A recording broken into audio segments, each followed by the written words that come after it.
ওই রুম্মান ফেরেশতা কবরের ভিতরে ঢুকে ওই মায়েতকে বসানোর পরে প্রশ্ন করবে, জিজ্ঞাসা করবে আর বলবে, ফুলান ইবনে ফুলান, তুমি সারাটা জীবন যা করেছো লিখে দাও, সারাটা জীবন তুমি যা করেছো লিখে দাও। ওই বান্দা সারাটা জীবন যত ভালো কাজ করেছে, দান সদকা করেছে, নামাজ পড়েছে, কোরআন তেলাওয়াত করেছে, যত ভালো কাজ করেছে সব লিখে দেবে, আর খারাপ কাজগুলো লিখতে চাইবে। ফেরেশতা জিজ্ঞাসা করবে, গোলাম, দুনিয়ার জীবনে যত ভালো কাজ তুমি করেছো তুমি লিখে ফেললা, খারাপ কাজগুলো কেন লেখো না? ওই বান্দা ডাক দিয়ে বলবে, ও আল্লাহর ফেরেশতার উম্মাহ, খারাপ কাজগুলো লিখতে বড় ভয় হয়, বড় লজ্জা হয়। আল্লাহর নবী বলে, ওই সময় রুম্মান ফেরেশতা ডাক দিয়ে বলবে, আল্লাহর বান্দা, দুনিয়ার জমিনে থাকতে জিনা করেছিলি তখন ভয় করে নাই, দুনিয়ার জমিনে থাকতে সুদ খেয়েছিলি লজ্জা করে নাই, ভয় করে নাই, দুনিয়ার জমিনে থাকতে অন্যের সম্পদ আত্মসাৎ করেছিলি, ভয় করে নাই, লজ্জা করে নাই, দুনিয়ার জমিনে থাকতে পরকীয়া প্রেম করেছিলি, ভয় করে নাই, লজ্জা করে নাই, দুনিয়ার জমিনে থাকতে অন্যের আমানত ভোট চুরি করেছিলি, ভয় করে নাই, লজ্জা করে নাই, আজকে ভয় আর লজ্জা করে কোনো লাভ হবে না, লিখতেই হবে, লিখতেই হবে, লিখতেই হবে। বান্দা লিখতে চাবে না, ফেরেশতা বিশাল বড় একটা হাতুড়ি নিয়ে মুগুরি নিয়ে মারার জন্য পরিকল্পনা করবে। উপায় নাই, ওই বান্দা লিখতে বাধ্য হয়ে যাবে, কথা ঠিক কিনা? বান্দা লিখে ফেলবে, নিজের হাতে নিজের গুনাহ লিখবে, আমি জিনা করেছি, নিজের হাতে নিজে লিখবে, আমি সুদ খেয়েছি, নিজের হাতে নিজে লিখবে, আমি অন্যের জমি আত্মসাৎ করেছি, নিজের হাতে নিজে লিখবে, আমি অন্যের আমানত দিনের বেলায় ভোট রাতে দিয়েছি। যখন লেখা শেষ হয়ে যাবে, আল্লাহ নবী বলেন, এবার রুম্মান ফেরেশতা ওই লেখাটা তার গলায় তাবিজ করে চলে যাবে।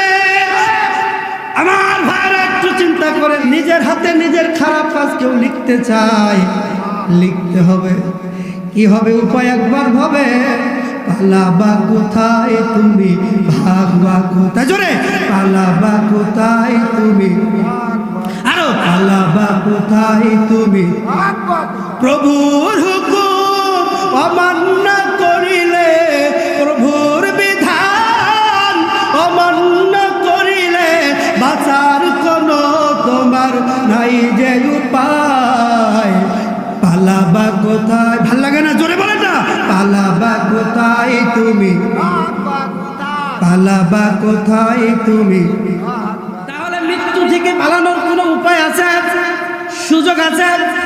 কোনো সুযোগ নাই। আমি আপনি ইচ্ছা করলে মৃত্যু থেকে যদি পালাইতে পারি, পালাইতে চাই, কিন্তু পারবো? জোরে বলেন, পারবো? পারা সম্ভব না। এই পৃথিবীর সর্বশ্রেষ্ঠ মহামানব, আমার আপনার কলিজার হৃদয়ের স্পন্দন, রাহমাতুল লিল আলামিন নবী, বিশ্ব নবী জনাবে মুহাম্মদুর রাসূলুল্লাহ সাল্লাল্লাহু আলাইহি ওয়াসাল্লাম ইন্তিকালের পূর্ব মুহূর্তে পাতে অসুস্থ, হাঁটতে পারে না, উঠে দাঁড়াইতে পারে না। বলেন তো, বিশ্ব নবীকে আল্লাহ যে পাওয়ার দিয়েছিলেন, ক্ষমতা দিয়েছিলেন, পৃথিবীতে এমন কোন নবী ছিল? তাকে সাহাবীরা জিজ্ঞাসা করে, ইয়া রাসূলুল্লাহ, ইয়া হাবিবাল্লাহ, আপনি বলেছেন কোন ব্যক্তি মারা গেলে কাঁদা যাবে না, উচ্চ আওয়াজে কাঁদা যাবে না, আপনি কেন গুনগুন গুনগুন গুনগুন করে কাঁদেন? বাড়িতে চলেন, বাড়িতে চলেন। আল্লাহর নবী বলে, ও আমার সাহাবীরা, তোমরা তো জানো না, আমি আমার খাদিজার কাছে ওয়াদাবদ্ধ 3টি কাজের 2টি কাজ করেছি, এখনো 1টি কাজ বাকি আছে। আমার খাদিজার কবরে মুনকার নকির না আসা পর্যন্ত আমি এই কবর ছেড়ে যাব না। হাজারো ব্যথা বেদনার পরে ফিরে আসুনি তুমি আপন ঘরে, দিনের আলো তুমি ছড়িয়ে দিতে চলে গেলে মদিনায় মক্কা ছেড়ে, হে রাসূল তোমাকে ভুলি আমি কেমন করে হে রাসূল, তোমাকে ভুলি আমি কেমন করে। কে না খেয়ে দিন প্রচারের কাজে নিজেকে দিয়েছ বিলিয়ে, তায়েফের কাফেরেরা চিনল না সে আলো, দুষ্টু ছেলেদের পিছু দিল লেলিয়ে। কে না খেয়ে দিন প্রচারের কাজে নিজেকে দিয়েছ বিলিয়ে, তায়েফের কাফেরেরা চিনল না সে আলো, দুষ্টু ছেলেদের পিছু দিল লেলিয়ে। পাথরের আঘাতে ক্ষত বিক্ষত হয়ে সারা শরীর থেকে রক্ত ঝরে, হে রাসূল তোমাকে ভুলি আমি কেমন করে। আল্লাহুম্মা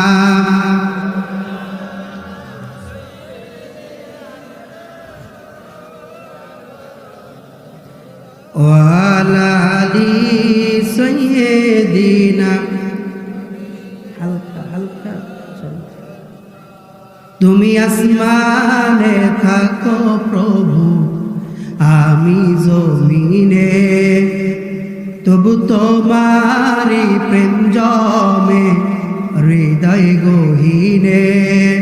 তুমি আসমানে থাকো প্রভু, আমি জমিনে, তবু তোমারি প্রেম জমে হৃদয় গহীনে। আমি তোমারি গোলাম গো অন্য কারণা, আমি তোমারি গোলাম গো অন্য কারণা। আলিমুল গায়েব তুমি মালিক রব্বানা। আল্লাহু আল্লাহু আল্লাহু আল্লাহ, আল্লাহু আল্লাহু আল্লাহু আল্লাহ। জিকির করি লা ইলাহা ইল্লাল্লাহ, লা ইলাহা ইল্লাল্লাহ,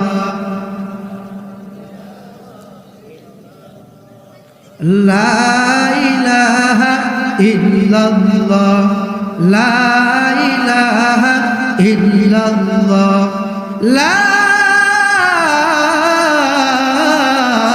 ইলাহা ইল্লাল্লাহ মুহাম্মাদুর রাসূলুল্লাহ।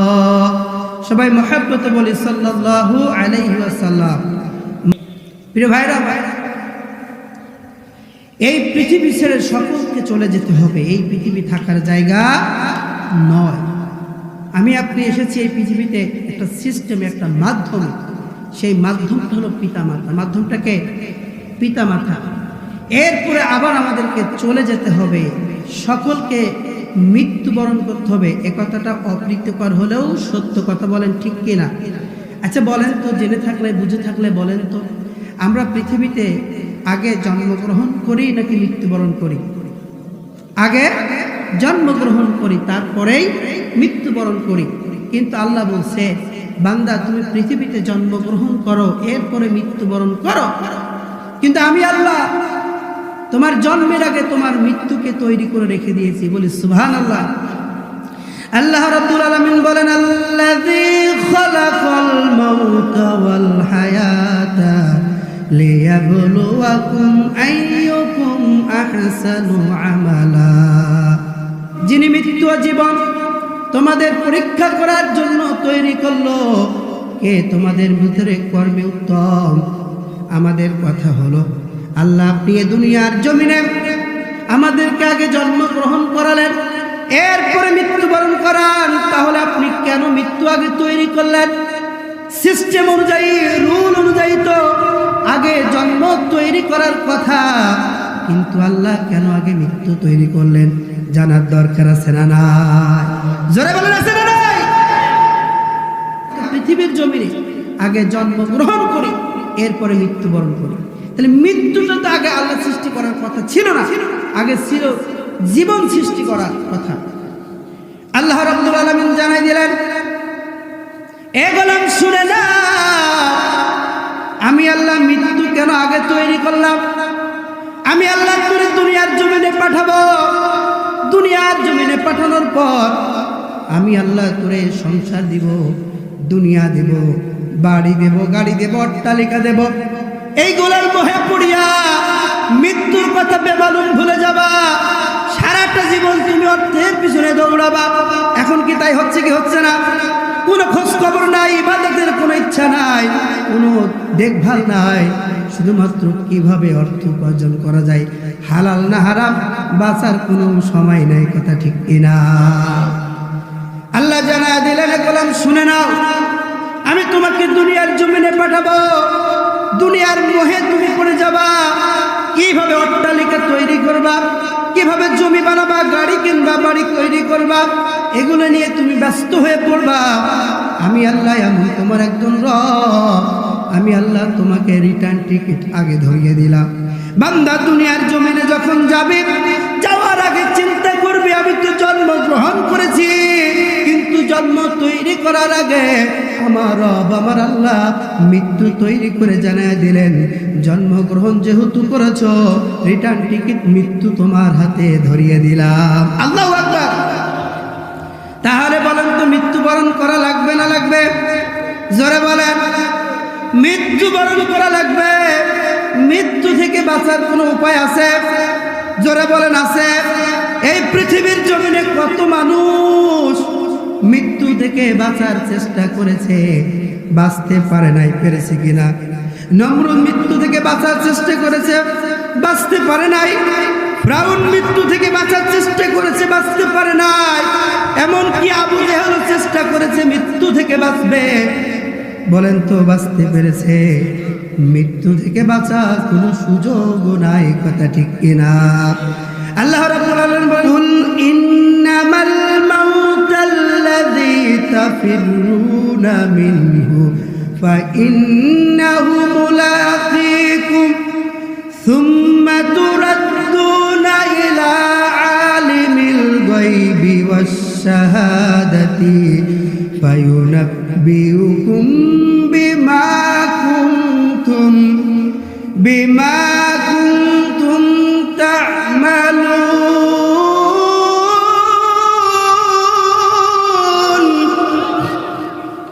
আল্লাহ রাব্বুল আলামিন বলেন, গোলাম শুনে রাখো, আমি আমার নবীর মাধ্যমে জানাই দিলাম, কুল, হে রাসূল, আপনি পৃথিবীর সকল মানুষকে জানায় দেন, মৃত্যু থেকে যে তোমরা পলায়ন করতে চাও, বাঁচতে চাও, মৃত্যু অবশ্যই তোমাদের সাথে সাক্ষাৎ করবে। ঠিক কিনা? এরপরে তোমাদেরকে উপস্থিত হতে হবে জাননেওয়ালা এবং অজাননেওয়ালা, যিনি সকল কিছু জানে, ওই রবের সম্মুখে। কথা বলেন ঠিক কিনা? এজন্য মৃত্যু থেকে পালানোর কোনো সুযোগ আছে? জোরে বলেন, আছে? মরণ থেকে যতই পালাও, মরণ তোমার লইবে ঘিরি, যদিও সুদূর আকাশ পানে, লুকাও সে তাই লাগিয়ে সিঁড়ি। নদী পথে নৌকা চালাও, ওহে মাঝি ভাই, বেলা ডোবার আগে আমি ওপারে উঠতে চাই। ডুবে গেলে বেলা রে আর ওঠে না, ভেঙে গেলে মেলা রে আর জমে না। নদীর পার ভাঙে ওপার গড়ে, এই তো নদীর খেলা। সকালবেলার ধনী রে তুই, ফকির সন্ধ্যাবেলা। কথা ঠিক কিনা? এ দুনিয়ার জমিনে কত মানুষ দেখেছি, রাতে যখন ঘুমাইছে কোটি কোটি কোটি টাকার মালিক, সকাল হয়ে গেছে রাস্তার ফকির হয়ে গেছে। কত বলেন ঠিক কিনা? কিছুদিন আগের ঘটনা, ঢাকায় আগুন ধরে গেল। এক মহিলার 25টি দোকান ছিল, মিরপুর 2 নম্বরে তার বাসা। আমার পাশে 25টা দোকান। বুঝতে পারছেন, কোটি কোটি টাকার মালিক। রাতে যখন ঘুমাইছে, এশারের পরে যখন আগুন ধরে যায়, সকালে উঠে দেখে আর একটা দোকান নাই, সব পুড়ে ছাই হয়ে গেছে। কথা ঠিক কিনা? এজন্য আপনি যদি সকালবেলা ধনী হন, ফকির কি সন্ধ্যাবেলা হওয়া সম্ভব না? আল্লাহ ইচ্ছা করলে করতে পারে। এজন্য ভাইয়ের আমার খুব সাবধান, মৃত্যুকে বারবার আল্লাহ মৃত্যুর কথা কোরআনুল কারীমে বলেছে। মৃত্যুর কথা আমাদের বেশি স্মরণ করতে হবে। এরপর আল্লাহ রাব্বুল আলামিন বলেন, আইনামা তাকুনু ইদরিকুমুল মাউত ওয়ালাউ কুনতুম ফি বুরুজিম মুশাইয়াদা। আল্লাহু আকবার বলেন। আল্লাহ রাব্বুল আলামিন বলেন, তোমরা যে মৃত্যু থেকে বাঁচতে চাও, পলায়ন করতে চাও, মৃত্যু থেকে তোমরা বাঁচতে পারবে না। তোমরা যেখানেই যাও না কেন মৃত্যু তোমাদের পেয়ে যাবে, যদিও তোমরা সুদৃঢ় দুর্গে অবস্থান করো। যদি সুদীর্ঘ দৃঢ় উচ্চ প্রাসাদের অট্টালিকার উপরে, পাহাড়ের উপরে যদি আমি আপনি অবস্থান করি, এরপরও মৃত্যু থেকে বাঁচার কোনো উপায় আছে? জোরে বলেন, আছে? কোনো উপায় নাই। প্রিয় ভাইয়ের আমার, আমরা সবাই সাইয়্যিদিনা হযরত সুলাইমান আলাইহিস সালামের কথা শুনেছি না? জলিলুল কদর একজন নবী ছিলেন। এই পৃথিবীতে আল্লাহ সুবহানাহু ওয়া তাআলা 1,24,000 পয়গম্বর পাঠাইছেন। কত? 1,24,000 পয়গম্বর। এই 1,24,000 পয়গম্বরের ভিতরে আল্লাহ সুবহানাহু ওয়া তাআলা সবচেয়ে বেশি পয়গম্বর পাঠাইছেন, নবী পাঠাইছেন বনি ইসরাইল বংশে। বলি আল্লাহু আকবার। পয়গম্বর সুলাইমান আলাইহিস সালাম পৃথিবীতে এমন একজন নবী ছিলেন, যিনি নবীও ছিলেন, বাদশাও ছিলেন। এই পৃথিবীতে শুধুমাত্র 2 জন নবী দ্বীন প্রচার করতে যেয়ে, ইসলাম প্রচার করতে যেয়ে কাফের, বেঈমান, অমুসলিমদের হাতে নির্যাতনের শিকার হয়নি। কয়জন? জোরে বলতে হবে, কয়জন? 2 জন। একজন হলেন আদম সফিউল্লাহ, আমাদের আদি পিতা আদম সফিউল্লাহ। তিনি কোনো কাফের, বেঈমানদের দ্বারা নির্যাতনের শিকার হবে বা কি করে? তার সময় তো কোনো কাফের ছিল না। তিনি পৃথিবীর প্রথম আদি পিতা, সকল মানুষের পিতা। তখন তো কাফের পৃথিবীতে তৈরি হয়নি। আরেকজন নবী যিনি কাফের, বেঈমান, অমুসলিমদের দ্বারা দ্বীন প্রচার করতে যে নির্যাতনের শিকার হন নাই, তিনি হলেন সাইয়্যিদিনা হযরত সুলাইমান আলাইহিস সালাম। বলি আল্লাহু আকবার। কারণ হলো তিনি সারা পৃথিবীর বাদশা ছিলেন, সারা পৃথিবীর বাদশা ছিলেন। তাফসীরের কিতাবে এসেছে এই গোটা পৃথিবী শাসন করেছেন 4 জন বাদশা। কয়জন? জোরে বলেন, আরো জোরে। 4 জন বাদশা। মনে রাখবেন, 2 জন মুসলিম, 2 জন অমুসলিম। 2 জন মুসলিমের ভিতরে তাফসীরের কিতাবে এসেছে 1 নাম্বার সাইয়্যিদিনা হযরত সুলাইমান আলাইহিস সালাম, সুবহানাল্লাহ পড়ে। আরেক নাম্বার অর্থাৎ 2 নাম্বার যাকে বলা হয়েছে তিনি হলেন সিকান্দার যুলকারনাইন, যার ঘটনা এসেছে সূরা কাহাফের ভিতরে। আর 2 জন অমুসলিম হলো, একজন হলো নমরুদ, নাম কি? নমরুদ। আর একজন বখতেনসর। সারা পৃথিবী তারা শাসন করেছে। সাইয়্যিদিনা হযরত সুলাইমান আলাইহিস সালামের সময় তার একজন মন্ত্রী, ওয়াজির, তাকে নিয়ে তিনি তার সমাবেশ করতেছেন। এবং সেই সময় মালাকুল মউত তার সময় তার ময়দানে, তার ওই সিংহাসনে বসে একসাথে বৈঠক করতেন। বলে আল্লাহু আকবার। তা ওই মন্ত্রীর সহ তিনি যখন বৈঠক করতেছেন, এদিকে মালাকুল মউত এসে ওই সমাবেশে উপস্থিত। ওই যে মন্ত্রী অজিত, তার মৃত্যুর দিন ঘনিয়ে আসছে, কিন্তু তার মৃত্যুটা লেখা ছিল হিন্দুস্তানে। কোথায়? হিন্দুস্তানে। মালাকুল মউত হযরত আজরাইল আলাইহিস সালাম সাইয়্যিদিনা সুলাইমান আলাইহিস সালামের দরবারে যখন উপস্থিত হলেন, দেখলেন ওই অজির মন্ত্রী তার সিংহাসনের পাশে বসা। এখন তার তো জান কবজ করতে হবে কোথায়? হিন্দুস্তানে। আল্লাহ সুবহানাহু ওয়া তাআলা অর্ডার করেছেন, শাস্তির সময় অর্ডার করেছেন জোহরের পূর্বে তার জান কবজ করতে হবে। এত দূরের পথ, তাকে কিভাবে আমি জান কবজ করব? যখন সাইয়্যিদিনা হযরত সুলাইমান আলাইহিস সালাতু ওয়াস সালামের সাথে কথোপকথন করতেছেন আর বারবার বড় চোখ করে ওই ওয়াজিরের দিকে তিনি তাকাচ্ছেন, বড় বড় চোখ করে তাকাচ্ছেন, এমন ভাবে তাকাচ্ছেন ওয়াজির দেখে তো ভয় পেয়ে গেছে। মালাকুল মাউত ফেরেশতা সাইয়্যিদিনা সুলাইমান আলাইহিস সালাতু ওয়াস সালামের সাথে বৈঠক শেষ করে যখন চলে গেলেন, ওই ওয়াজির মন্ত্রী এসে জিজ্ঞাসা করে, ও পয়গম্বর, এই লোকটা একটু আগে আপনার কাছে এসেছে, ইনি কে? আমার দিকে বারবার বড় বড় মোটা মোটা চোখ করে তাকাচ্ছিল, আমি ভয় পেয়ে গেছি। সাইয়্যিদিনা সুলাইমান আলাইহিস সালাম বলেন, ও মন্ত্রী শোনো, ইনি আর কেউ নাই, হাযা মালাকুল মাউত, ইনি হলেন মালাকুল মাউত।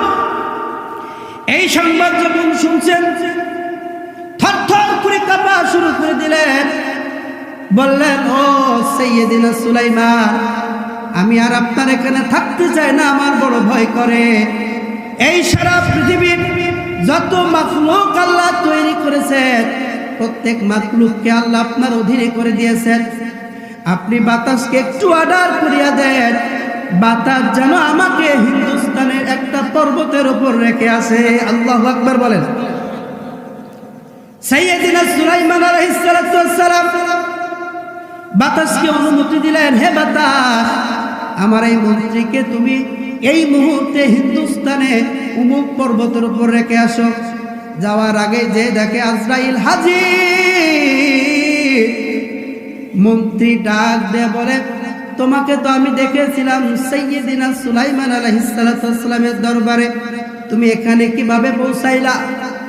জিজ্ঞাসা করলেন, কিভাবে পৌঁছাইলাম?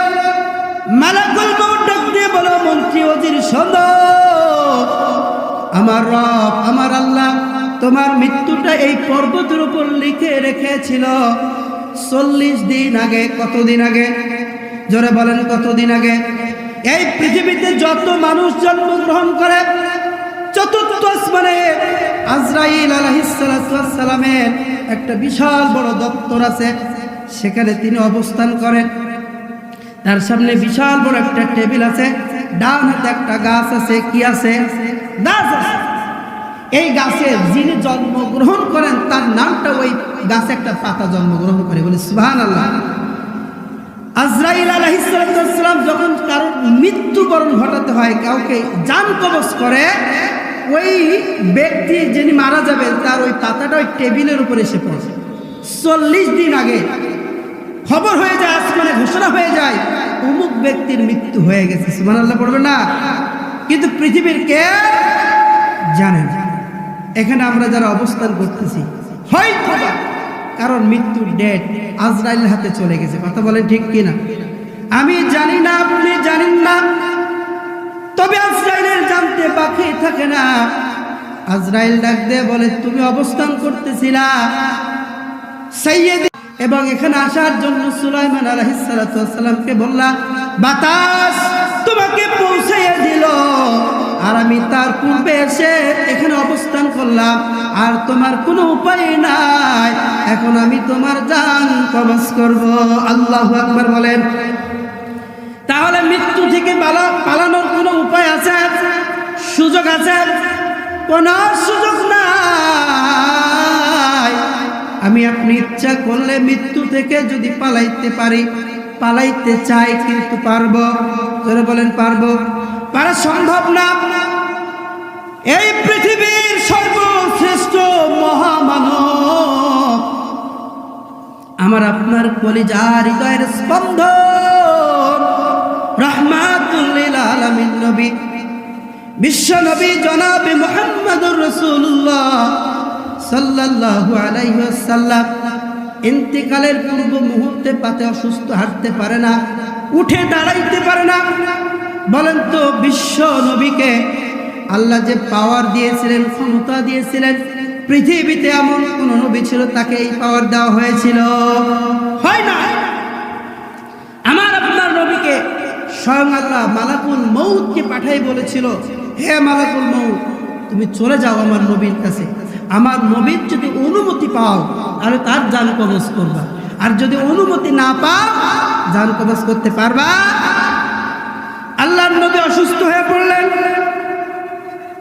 জিবরাইল আলাইহিস সালাতু ওয়াস সালাম আল্লাহর নবীর দরবারে হাজির। আল্লাহর নবীর কাছে এসে বললেন, আসসালাতু ওয়াসসালামু আলাইকা ইয়া রাসূলুল্লাহ ইয়া হাবিবাল্লাহ। আল্লাহ রাব্বুল আলামিন আমাকে পাঠাইছেন, সাথে আরেকজন মেহমান পাঠাইছে। যদি আপনি অনুমতি দেন আমি তাকে আপনার ঘরে নিয়ে আসব। আল্লাহর নবীর তো বুঝতে বাকি নাই।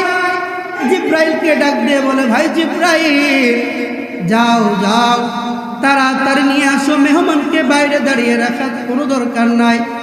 আল্লাহর নবীর ডান পাশে এসে মালাকুল মউত দাঁড়ায় গেলেন, সালাম দিলেন, আসসালাতু ওয়াসসালামু আলাইকা ইয়া রাসূলুল্লাহ, আসসালাতু ওয়াসসালামু আলাইকা ইয়া হাবিবাল্লাহ। আল্লাহ রাব্বুল আলামিন আমাকে পাঠাইছেন আপনার জান কবজ করার জন্য। নবী গো, আদম সফিউল্লাহ থেকে আজ পর্যন্ত যত মানুষের জান কবজ করেছি, আল্লাহ কোনোদিন বলে নাই ও আজরাইল অমুক ব্যক্তির জান কবজের সময় অনুমতি নিবা। কিন্তু আমার রব, আপনার রব আল্লাহ আপনার বেলায় বললেন, ও আজরাইল আমার নবীর জান কবজের পূর্বে অনুমতি নিবা।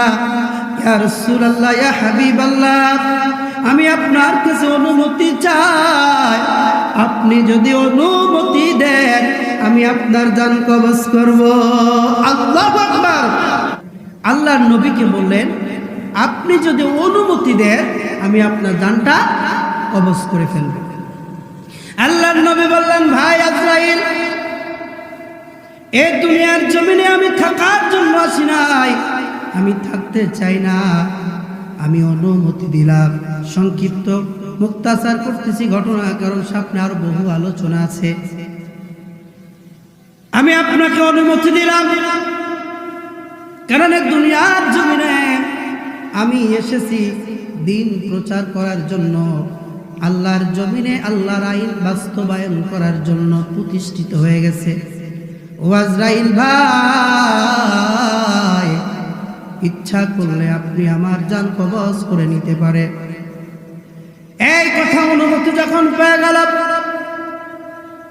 আজরাইল আলাইহিস সালাতু ওয়াস সালাম তাফসীরের কিতাবে এসেছে এবং হাদিসে এসেছে, তার ডান হাতটা আল্লাহর নবী সিনার উপরে রেখেছিলেন। আল্লাহর নবী এত কষ্ট পাইলে আজরাইলকে ডেকে ডেকে বলে, ও আজরাইল ভাই, তুমি আমার বুকের উপর কি রেখেছো, কি রেখেছো?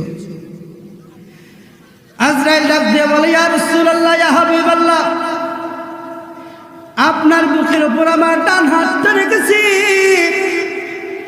আল্লাহ নবী বলেন, ও আজরাইল ভাই, আমার মনে হয় উহুদ পাহাড়কে উঠাইয়া তুমি আমার বুকের উপরে স্থাপন করেছো। যে নবীর আগের গুনাহ আল্লাহ মাফ করে দিলেন, পরের গুনাহ মাফ করে দিলেন। যে নবী জীবনে কোনোদিন গুনাহ করে নাই, গুনাহ করতে পারে এই পোষণ করলে ঈমান চলে যাবে। এমন নবীর বেলায় যদি এত কষ্ট হয়, এ দুনিয়ায় এমন কোন পাপ নাই আমি করি নাই, আপনি করেন নাই।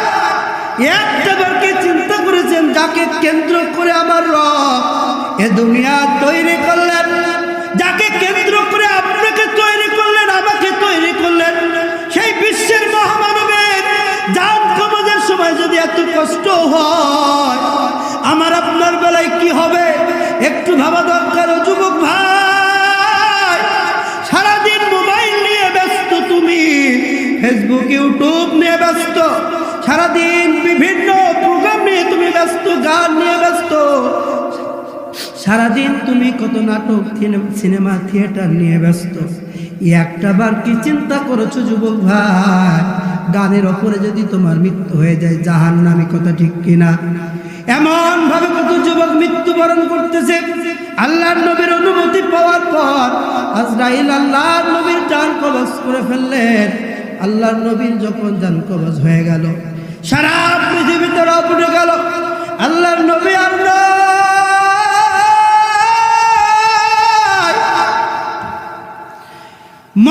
শোকের মাতম পড়ে গেল।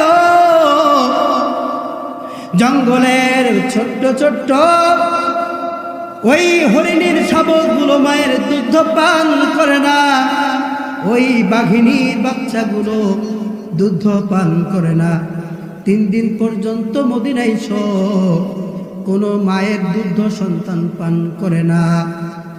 মা বারবার সন্তানের মুখটা স্তনে লাগায় আর বলে, বাবা খেয়ে নাও, না খেলে মরে যাবা। বাঘিনীর বাচ্চাগুলোকে বলা হয় দুধ খেয়ে না, হরিণীর শাবকগুলোকে বলা হয় দুধ খেয়ে না। কিন্তু তাদের জবান নাই। তাফসীরের কিতাবে এসেছে তারা তাদের ভাষায় বলতে চায়, মা দুধ কার জন্য খাবো? যে নবীর জন্য দুধ খেয়ে বেঁচে থাকতাম, যে নবীর চেহারা দেখলে দুধ পান করতে মনে চাইতো না, ক্ষুধা নিবারণ হয়ে যেত। আজকে তো এই নবী দুনিয়ার জমিনে না। মদিনায় শোকের মাতম পড়ে গেল। শোকে ঝরঝর কাঁপে থরথর ফেলিয়া নবীর লাশ। বেদরদিল আজরাইল কান্দে ফেলিয়া দীর্ঘশ্বাস। ইসরাফিলের প্রলয় বিশাল কাঁপে হাতে থরথর। জিবরাইলের বুক ভেসে যায়, অশ্রু ঝরে ঝরঝর। মাথাটা নিচু করে কাঁদে কেড়ে ওই শয়তান আজাজিল। ছলছল চোখে দাঁড়িয়েছিল ফেরেশতা মিকাইল। যত সাভুর পরি ভমরিয়া কাঁদে, শোকে আসমান গেছে সে কোথায় আব্বা যান বলিয়া কাঁদিতেছেন ফাতেমা দুলালী মেয়ে। হাসান হুসাইন কেন্দে বলে, মদিনার বুকে হাই হাই করে ওরে কাহার কাছে করব নালিশ, আর না জান ডাকবো কারে।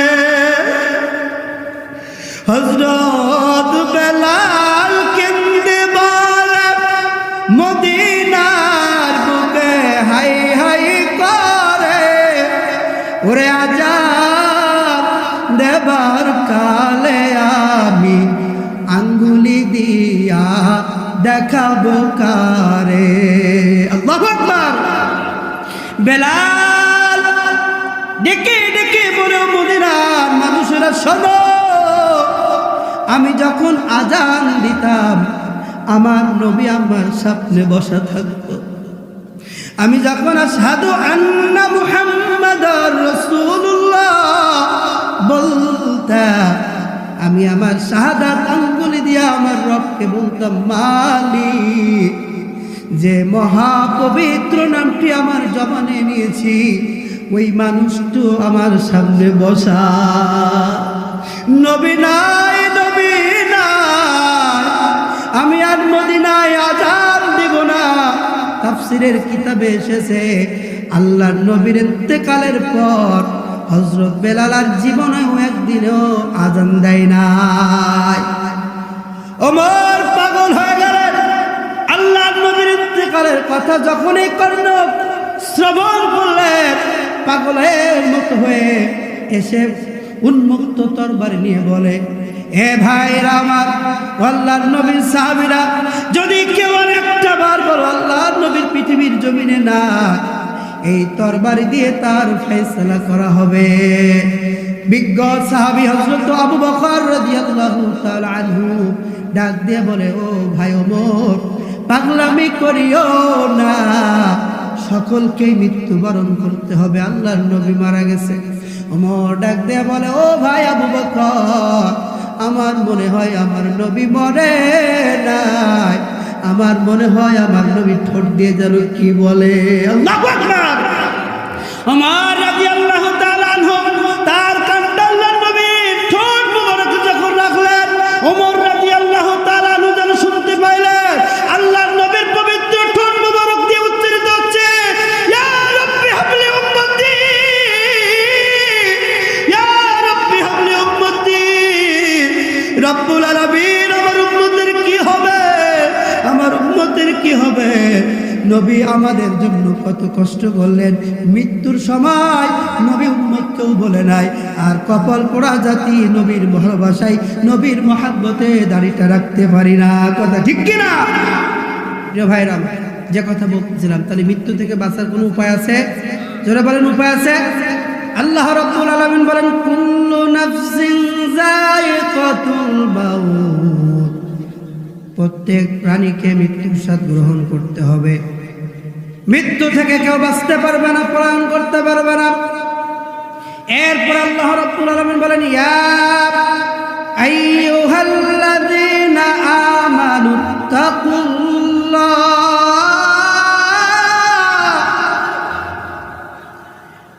ও ঈমানদাররা শোনো, যারা ঈমান এনেছো, ইত্তাকিল্লাহ, আল্লাহকে ভয় করো। কাকে ভয় করো?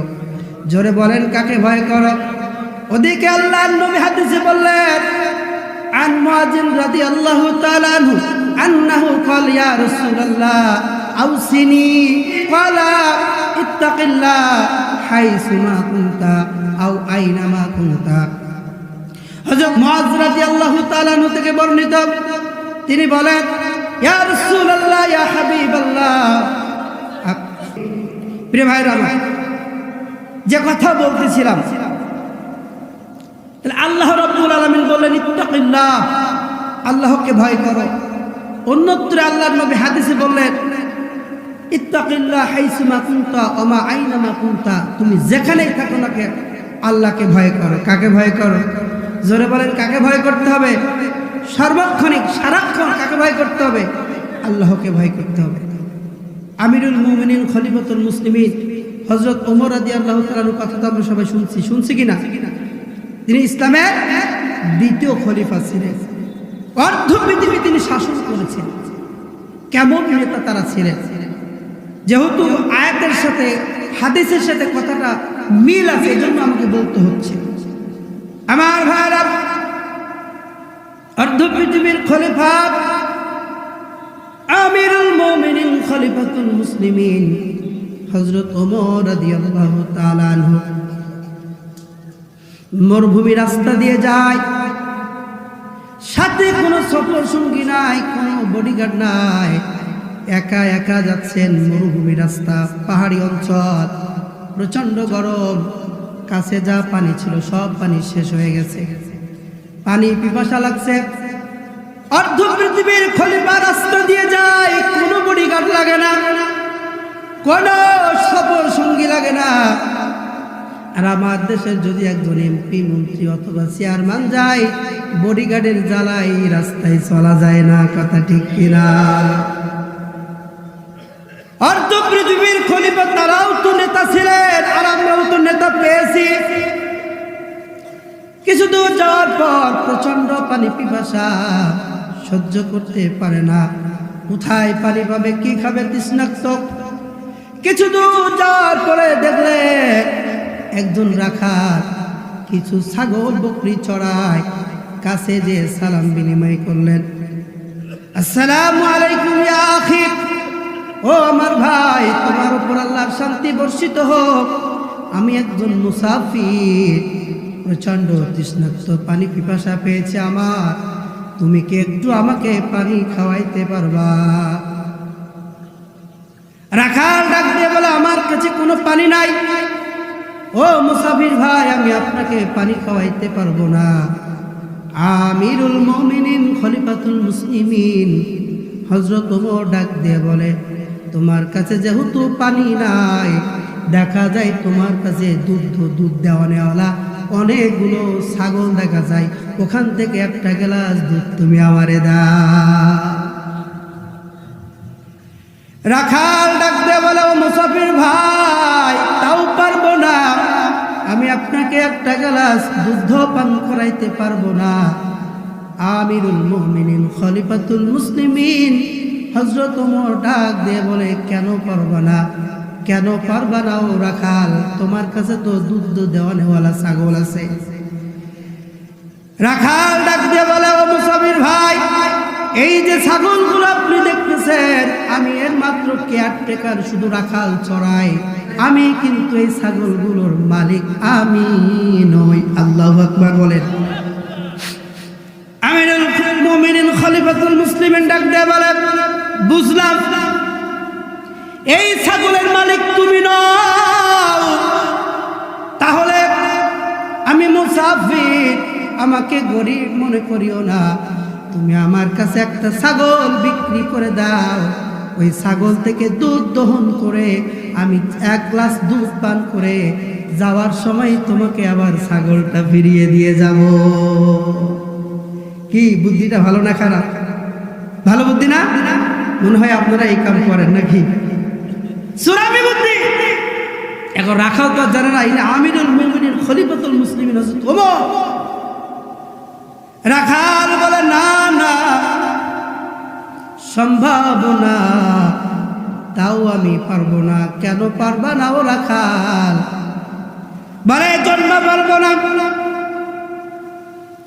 আমি যদি আপনার কাছে একটি ছাগল বিক্রি করি, আর যদি খলিফা ওমর একথা জানতে পারে, অথবা তার গোয়েন্দা বিভাগের কেউ জানতে পারে, আমি রাখাল, আমার এই ঘাড়, এই মাথার ঘাড় থাকবে না, কল্লা উঠাই নেবে। কথা ঠিক কিনা? চিন্তা করে তাদের চিন্তা চেতনা কেমন। আমার ডাকতে বলে, ও রাখাল ভাই, তুমি কোন ওমরের কথা বলছো? অর্ধ পৃথিবীর খলিফা ওমর এই মরুভূমি অঞ্চলে কেমনে আসবে, কি করতে আসবে? সে তো অর্ধ পৃথিবীর খলিফা, রাজপ্রাসাদে ঘুমায়, সেখানে আসবে কেন? চিন্তা করে। নেতা কারে বলে?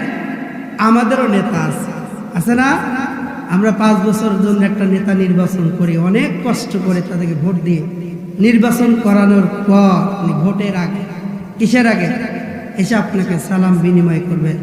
যেখানে থাকেন না কেন, যে অবস্থায় থাকেন না কেন, আসসালামু আলাইকুম ওয়া রাহমাতুল্লাহ, হাতে হাত দিবে, কোলাকুলি করবে। আপনি তাকে ভোট দিলেন, জয়যুক্ত করলেন, করার পরে এখন মনে করেন আপনি বাজারে অথবা রাস্তায়, হ্যাঁ, আপনি নিজের থেকে বলছেন ভোটের আগে, উনি আপনার সাথে কোলাকুলি করতেছেন, আর আপনি বলছেন, ভাই আমার গায়ে কাদা, আমি খেটে খাওয়া মানুষ, আমার গায়ে কাদা, আপনি আমার সাথে কোলাকুলি করেন না? সালাম বিনিময় করেছেন, আলহামদুলিল্লাহ, ভোটটা আমি আপনাকেই দেব। ভোট দিয়ে আসলে জয়যুক্ত হলো, রাস্তায় দেখা, আসসালামু আলাইকুম। বিশ্বাস করে এমন অনেক নেতা আছে, আপনার দেখলে মুখটা ফিরিয়ে নেয়, সালামের জবাব দেয় না। কথা ঠিক কিনা? আমার ভাইরা, এ কথাগুলো প্রয়োজন, তাই বলতেছি।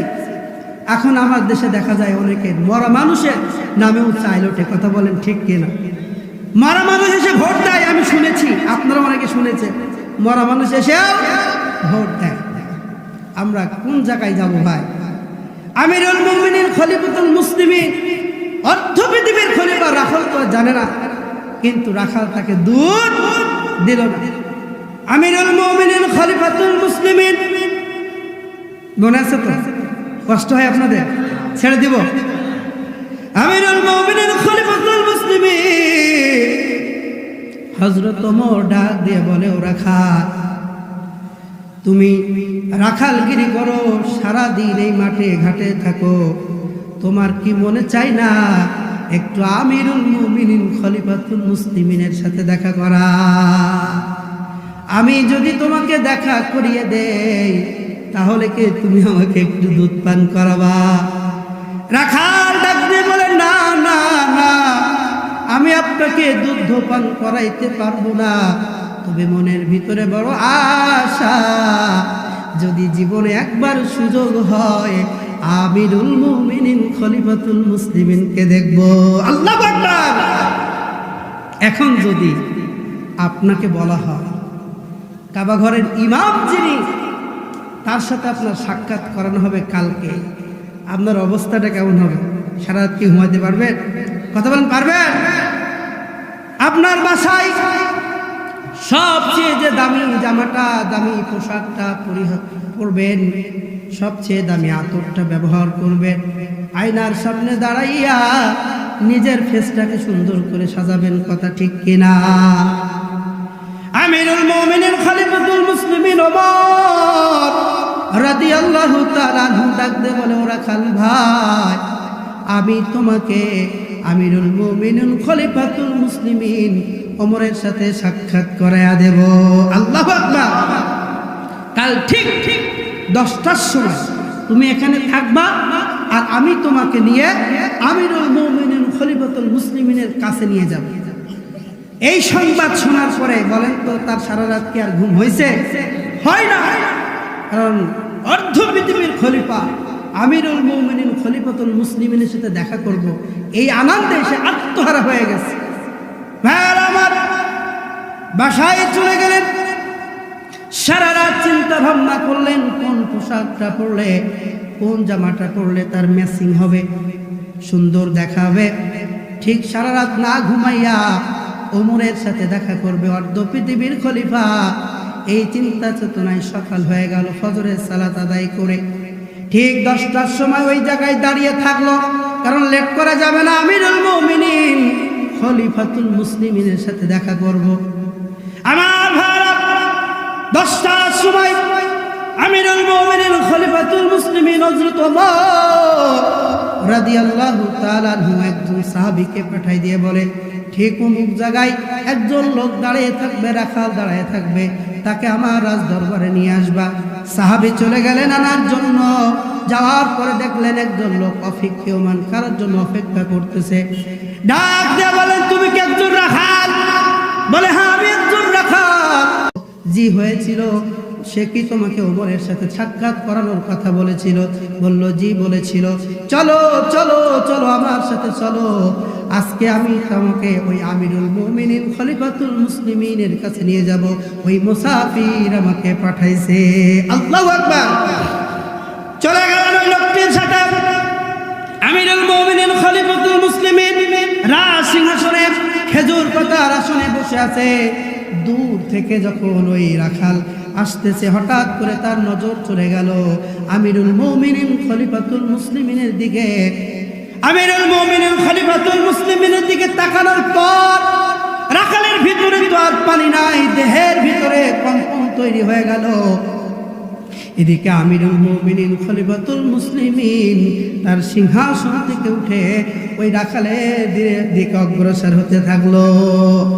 কাছাকাছি যখন হলো, আমিরুল মুমিনিন খলিফাতুল মুসলিমিন রাখালকে আগে সালাম দিলেন। আল্লাহু আকবার বলেন। কেমন নিত তারা ছিলেন? ডাক দিয়ে বলে, রাখাল ডাক দিয়ে বলে, ও মুসাফির ভাই, তুমি যে আমিরুল মুমিনিন খলিফাতুল মুসলিমিন, আমার আর বুঝতে দেরি নাই, বুঝতে।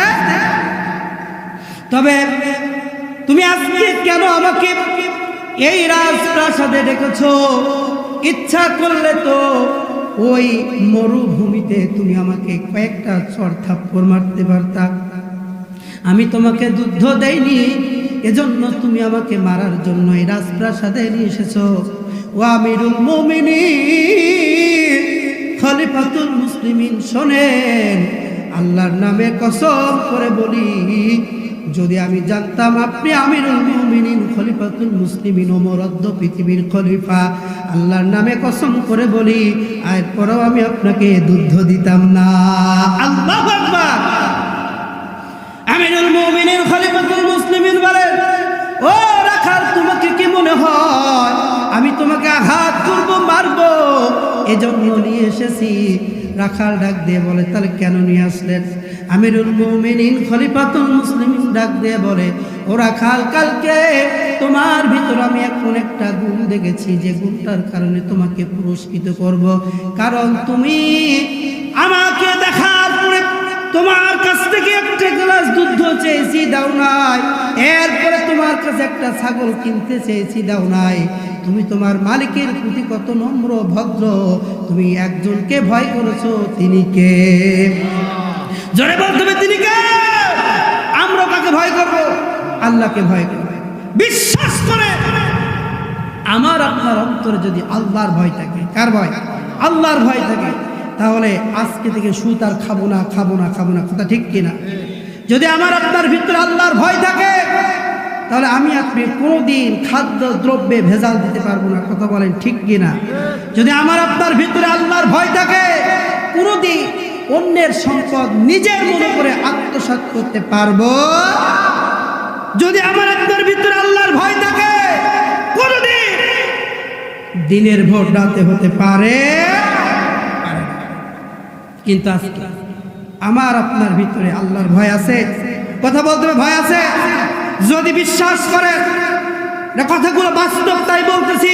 আপনি মুখে দাঁড়িয়ে আছে, মাথায় টুপি আছে, গায়ে পাঞ্জাবি আছে, আপনি মসজিদের প্রথম কাতারের মুসল্লি হতে পারেন, কিন্তু আপনার পরিচয়টা তখন প্রকাশ পেয়েছে যখন বর্ষা টাকা নিয়ে ভাগছে এই কালীগঞ্জ থানার ভিতরে অনেক হাজি সাহেবের টাকা ওই বর্ষা ছবির ভিতরে ছিল। ঠিক কিনা? আপনি যদি হাজি হতে পারেন, মাওলানা হতে পারেন, মুফতি হতে পারেন, যদি আপনি 1 টাকা সুদ খান, আল্লাহর নবী বলেছেন যে 1 টাকা সুদ খায় যে তার নিজের আপন মাকে 42 বার বিবাহ করে। কথা ঠিক কিনা? বর্ষা সমিতি যারা টাকা রাখছিল, প্রকাশ অনেকেই আজকে লজ্জায় কথা বলতে পারে নাই। বড় বড় আল্লাহওয়ালা, বড় বড় দিনদার পরহেজগার মুত্তাকি হাজি সাহেব, আমার কাছে খবর আছে, কথাগুলো বলবো না। আল্লাহর ভয় যদি অন্তরে থাকতো, বিশ্বাস করে সমিতির সাথে সম্পর্ক থাকতে পারে। আল্লাহর ভয় আমার আপনার অন্তরে যদি থাকে, কোনো অন্যায় কাজ আমি আপনি করতে পারবো না। আমার ভাইরা, এজন্য মৃত্যু থেকে পালানোর কোনো সুযোগ নাই। আর সংক্ষিপ্ত আলোচনা মুক্তাসার করে দেব। মানুষ যখন মরে যাবে, মৃত্যু বরণ করার পর এবার সবাই কবরের দিকে চলে যাবে। কোথায় চলে যাবে? জোরে বলেন। মানুষ যখন মরে যাবে, মৃত্যু হলো এমন একটি বস্তু, কবরে যাওয়ার একটা পথ। মৃত্যু বরণ করার পর প্রতিটি মানুষকে কবরে যাওয়া লাগবে। কথা বলেন ঠিক কিনা? আমি আপনি দুনিয়ার জমিনে কত বাড়ি করেছি, কত গাড়ি আছে, কত টাকা পয়সা ব্যাংক ব্যালেন্স আছে, বলেন মৃত্যুর পরে আমার সাথে কি কিছু যাবে? কেউ যাবে? যাবে নাকি? আপনার বিবি যাবে, আপনার ছেলে যাবে, আপনার মেয়ে যাবে, আপন জন বলতে কেউ যাবে? জোরে বলতে হবে, কেউ যাবে? কেউ যাবে না। আপনার সাথে আপনাকে আগাই যেতে হবে। কথা বলেন ঠিক কিনা? জোরে বলতে হবে ঠিক কিনা? আজকে মরলে কালকে 2 দিন, পরের দিন কেউ কাঁদবে না। যাদের জন্য করলা কামাই, মরলে তারা চিনবে না। কথা ঠিক কিনা? আজকে মরলে কালকে 2 দিন, পরের দিন কেউ কাঁদবে না। যাদের জন্য করলা কামাই, মরলে তারা চিনবে না। থাকতে সময় পূর্ণ করো, ঈমান করো খাঁটি, তোমার আমার শেষ ঠিকানা 3.5 হাত মাটি। কথা ঠিক কিনা? ইলাহা ইল্লাল্লাহু মুহাম্মাদুর রাসূলুল্লাহ সাল্লাল্লাহু আলাইহি ওয়াসাল্লাম। যে কথা বলতেছিলাম ভাই, তাহলে আল্লাহর ভয় আমাদের অন্তরে তৈরি করতে হবে। কথা ঠিক কি? যদি আমার আপনার অন্তরে আল্লাহর ভয় থাকে, এই যে বর্ষাকাল আসে, বর্ষাকাল আসার পরে আমরা সবাই চাষি, কৃষক, কি ঠিক না? আমরা কোদাল একটা কাঁধে নিয়ে জমির কাছে চলে যাই। জমি দেখুন আইল আছে, কি আছে? আয়। আমার মনে হয় এটা সারা বাংলাদেশে জমি সবই খোটার গোড়া। কোথায়? খোটার গোড়া। এত সম্পদ আছে, হ্যাঁ, ব্যাংকে ভর্তি সম্পদ, শত শত বিঘার মালিক, তারপরে এই জমি খোঁটার পরে দেখবেন এমন একটা সোজা আইন আপনার এলাকায় আছে কিনা জানি না, তবে আমি যখন আমার বাড়ি যখন মুড়োগাছায় ছিল, এখন তো বাড়ি করছে রঘিরামপুর, যখন আমার বাড়ি মুড়োগাছায় ছিল আমি দেখছি এই জমি সীমানা নিয়ে, প্রত্যেকটা জমি সীমানা নিয়ে দুই জীবনের ভিতরে মারামারি আর কাটাকাটি আছে না নাই? এই শুধু একটা আইন দেখবেন কেটে সেইটে একেবারে এরকম প্যাট বানায়, কি বানাই বানায় না, ওরে সোজাল কোদালে কাইটা বেকা করে সাইটটা সাইটটা আছে না নাই? সোজাল কোদালে কাইটা বেকা করে সাইটটা সাইটটা, অন্যের সম্পদ লুটটা পাইটটা নিজের ভুড়ি করে বড়। ওই ব্যক্তি মসজিদে আইসা বলে ওরে কাদার সোজা করো সোজা করো। সামনের কাতারের মুসল্লি আবার এদিকে বড় জমির আইল খোর ঠেলা কর, ঠিক কিনা? এই লোকগুলো যখন মানুষের জমি খনন করতে করতে করতে করতে যখন পেট করে ফেলে, এরপরে আবার হজের সময় আসলে বলে হুজুর দোয়া করে হজ করতে যাচ্ছি, আছে না? তাহলে আপনাদের কাছে আমার একটি প্রশ্ন, এই অন্তরে এই সিনার ভিতরে কার ভয় থাকতে হবে? জোরে বলতে হবে, আর ডান হাতটা তুলে বলেন কার ভয়? জোরে আওয়াজ করেন আল্লাহ, আরেকটা আওয়াজ বলেন আল্লাহ। আল্লাহর ভয় আমাদের অন্তরে যেন আল্লাহ তৈরি করে দেয়, বলে আল্লাহু আমিন। এরপরে যখন মানুষ মরে যাবে সবাই জড়ো হইয়া জানাজা পড়িয়া ওই কবরের ভিতরে রাখবে, কথা বলেন ঠিক কিনা? আমার ভাইরা, ওই অন্ধকার কবর বড় ভয় না। আল্লাহর নবী বিশ্ব নবী রহমাতুল লিল আলামিন নবী তার কলিজার টুকরা ছোট্ট মেয়ে ফাতেমাকে ডেকে বলে, ও ফাতেমা শোনো, আমি তোমার বাবা রহমাতুল লিল আলামিন বিশ্ব নবী বলছি, ওই কবরে যখন তোমাকে ঢোকানো হবে, ঢোকানোর পর ফেরেশতারা তোমাকে প্রশ্ন করবে, ও ফাতেমা শোনো, আমি তোমার বাবা বিশ্ব নবীর পরিচয় দিলে কোনো কাজ হবে না। ও ফাতেমা শোনো, ওই ছোট্ট ঘরে শুধুমাত্র আমল দরকার। কি দরকার? ভাইরা আমার, আজকে বাড়িতে যাবেন, যাওয়ার পরে বালিশে মাথা রেখে যখন ঘুমাবে শুধু একটা কথা চিন্তা করবেন, কালকে সকালে হয়তো আপনার জন্য সকাল না হতে পারে। রাতে ঘুমের ঘরে মানুষ মরে যায় কি যায় না? জোরে বলেন। আমি আপনি আজকে মৃত্যুবরণ, এই মুহূর্তে মৃত্যুবরণ করতে পারি, এটা বিশ্বাস করতে হবে কিনা? হবে। রাতে যখন বাসায় যাবে বালিশে মাথা রেখে একটু ঘুমাবে, ঘুমানোর আগে চিন্তা করবে জীবনে কত ওয়াক্ত নামাজ কাজা করেছি, কত মানুষের মনে আঘাত দিয়েছি। আমার রবের দরবারে যখন আমি হাজির হব, আমার রব যদি জিজ্ঞাসা করে, ও আব্দুল সালাম সিদ্দিকী, ও আব্দুর রহমান, ও আব্দুল কুদ্দুস, আমি আল্লাহ তোরে কত মায়া করে দয়া করে বানাইলাম, আমি আল্লাহ তোর রুহটা যদি কুকুরের ভিতরে দিতাম কুকুর হয়ে যাইতিস, আমি আল্লাহ তোর রুহটা যদি মাছের ভিতরে দিতাম মাছ হয়ে যাইতিস, আমি তোর রুহটা যদি কুত্তার ভিতরে দিতাম কুত্তা হয়ে যাইতিস, শুকুরের ভিতরে দিলে শুকুর হয়ে যাইতিস। কিন্তু আমি আল্লাহ কত মহা মায়া করে মহাবত করে তোরে মানুষ বানাইলাম। বান্দা, আমার জন্য দুনিয়ার জমিন থাকতে কি নিয়ে এসেছিস একটু বল। এই উত্তর কি কোনোদিন দিতে পারবো? কোনোদিন দিতে পারবো না। আমার ভাইরা, এবার মানুষ কবরের জগতে চলে যাবে। এই দুনিয়ায় আপনজন যারা ছিল, ভাই ছিল, বাবা ছিল, সন্তান ছিল, সবাই কান্নাকাটি করে কোথায় রেখে আসবে? জোরে বলে। এ দুনিয়ায় সবই পর, কবর যে তোর আসল ঘর। এ দুনিয়ায় সবই পর, কবর যে তোর আসল ঘর। কেমনে সে তাই থাকবি পড়ে শুধুই মাটির বিছানা, কেমনে সে তাই থাকবি পড়ে শুধুই মাটির বিছানা। চিন্তা করে দেখো না কবরে কি যাইবা না, যেই কবরে আল্লাহ ছাড়া বন্ধু কেহ থাকবে না, যেই কবরে নামাজ ছাড়া বন্ধু কেহ থাকবে না, যেই কবরে কুরআন ছাড়া বন্ধু কেহ থাকবে না।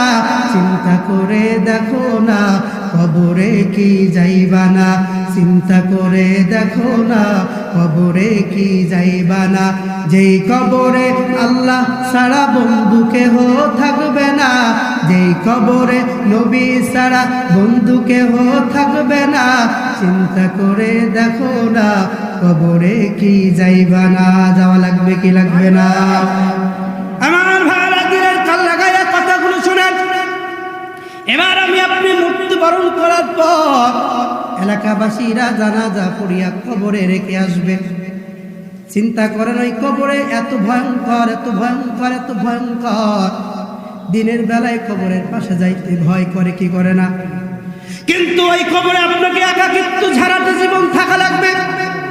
কবরে মৃত্যুবরণ করার পর আমার আপনার একজন ফেরেশতা আল্লাহ কবরে পাঠাই দেবে। আমার জানা মতে এটা অনেকেই জানেন না, আবার অনেকেই জানেন।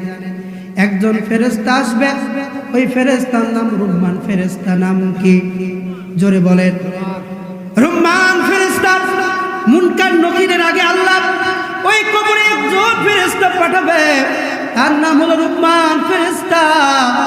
ওই রুম্মান ফেরেশতা কবরের ভিতরে ঢুকে ওই মায়েতকে বসানোর পরে প্রশ্ন করবে, জিজ্ঞাসা করবে আর বলবে, ফুলান ইবনে ফুলান, তুমি সারাটা জীবন যা করেছো লিখে দাও। সারাটা জীবন তুমি যা করেছো লিখে দাও। ওই বান্দা সারাটা জীবন যত ভালো কাজ করেছে, দান সদকা করেছে, নামাজ পড়েছে, কোরআন তেলাওয়াত করেছে, যত ভালো কাজ করেছে সব লিখে দেবে। আর খারাপ কাজগুলো লিখতে চাইবে।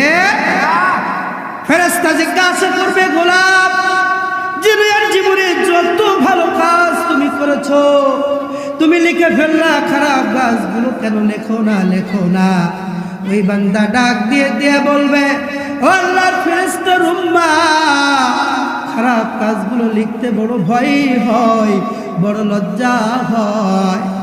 আল্লাহর নবী বলে, ওই সময় রুম্মান ফেরেশতা ডাক দিয়ে বলবে, রে কুলাঙ্গার আল্লাহর বান্দা, দুনিয়ার জমিনে থাকতে জিনা করেছিলি তখন ভয় করে না, দুনিয়ার জমিনে থাকতে সুদ খেয়েছিলি লজ্জা করে নাই, ভয় করে নাই, দুনিয়ার জমিনে থাকতে অন্যের সম্পদ আত্মসাৎ করেছিলি, ভয় করে নাই, লজ্জা করে নাই, দুনিয়ার জমিনে থাকতে পরকীয়া প্রেম করেছিলি, ভয় করে নাই, লজ্জা করে নাই, দুনিয়ার জমিনে থাকতে অন্যের আমানত ভোট চুরি করেছিলি, ভয় করে নাই, লজ্জা করে নাই। আজকে ভয় আর লজ্জা করে কোনো লাভ হবে না। লিখতেই হবে, লিখতেই হবে, লিখতেই হবে। বান্দা লিখতে চাবে না, ফেরেশতা বিশাল বড় একটা হাতুড়ি নিয়ে মুগুরি নিয়ে মারার জন্য পরিকল্পনা করবে। উপায় নাই, উপায় নাই, ওই বান্দা লিখতে বাধ্য হয়ে যাবে। কথা ঠিক কিনা? বান্দা লিখে ফেলবে, নিজের হাতে নিজের গুনাহ লিখবে, আমি জিনা করেছি, নিজের হাতে নিজে লিখবে, আমি সুদ খেয়েছি, নিজের হাতে নিজে লিখবে, আমি অন্যের জমি আত্মসাৎ করেছি, নিজের হাতে নিজে লিখবে, আমি অন্যের আমানত দিনের বেলায় ভোট রাতে দিয়েছি। যখন লেখা শেষ হয়ে যাবে, আল্লাহ নবী বলেন, এবার রুম্মান ফেরেশতা ওই লেখাটা তার গলায় তাবিজ করে চলে যাবে। আমার ভাইরা একটু চিন্তা করেন, আমি আপনি কোথায় নিজের হাতে নিজের খারাপ কাজ কেউ লিখতে চাই? লিখতে হবে।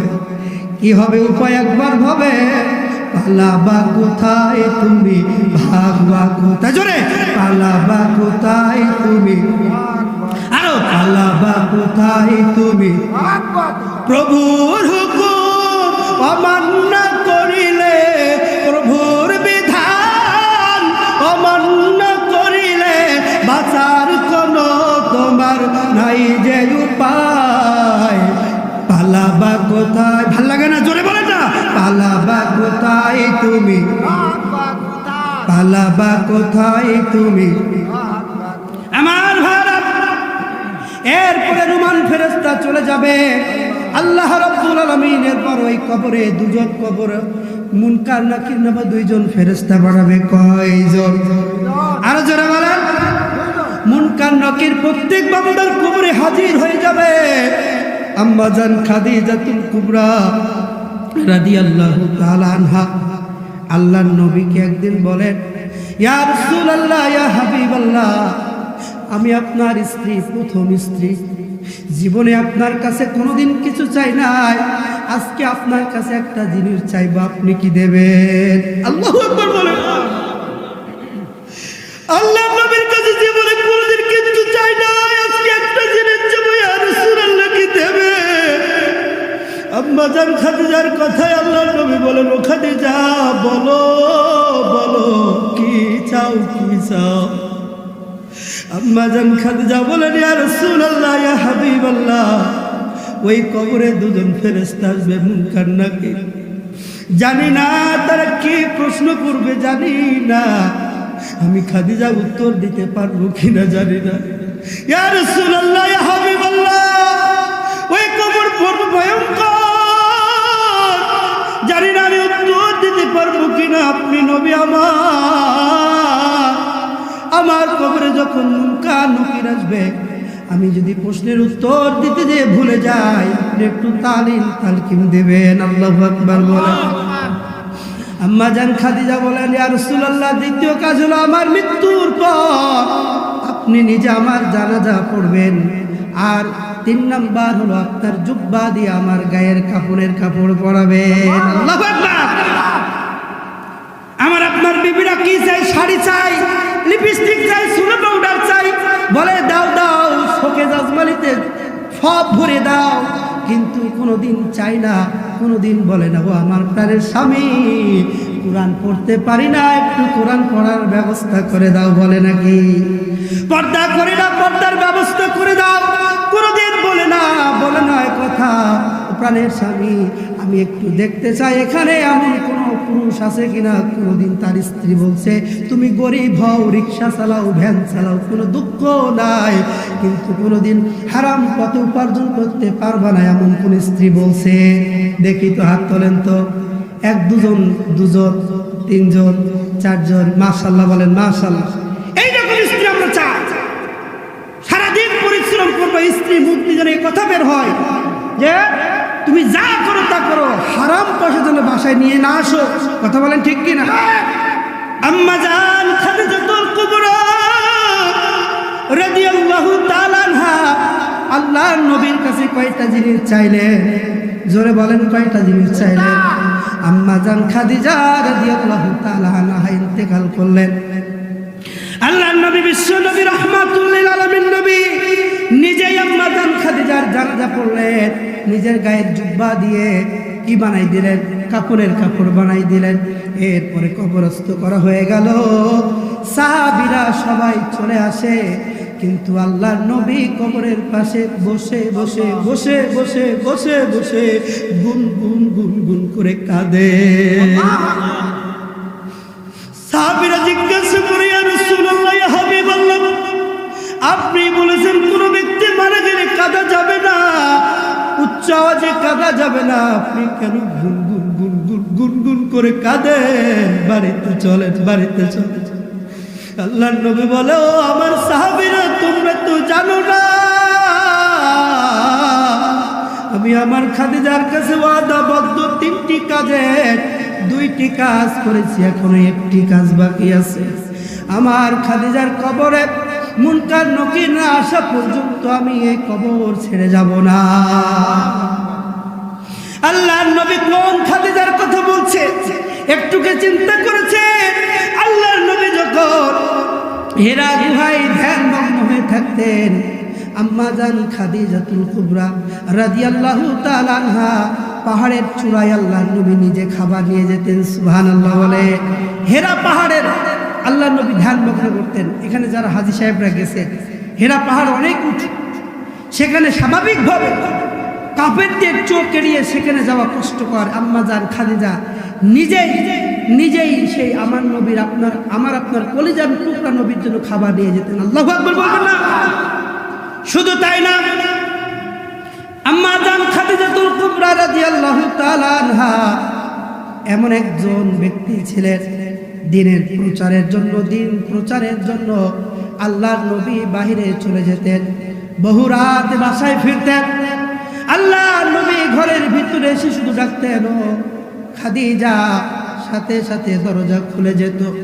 আল্লাহ নবী ডাক দিয়ে বলতেন ও খাদিজা, কোনদিন একটার বেশি দুইটা ডাক দেয় নাই, সাথে সাথে দরজা খুলে গেছে। খাদিজা রে, তুমি কি কোনদিন ঘুমাও না? আম্মা জান খাদিজা রাদিয়াল্লাহু তাআলা ডাক দিয়ে বলে, ইয়া রাসূলুল্লাহ, ইয়া হাবিবাল্লাহ, আমি জানি দুনিয়ার জমিনে আপনার বাবা নাই, মা নাই, আপনি বড় এতিম, আল্লাহু আকবার, এ দুনিয়া আপনার কেউ নাই।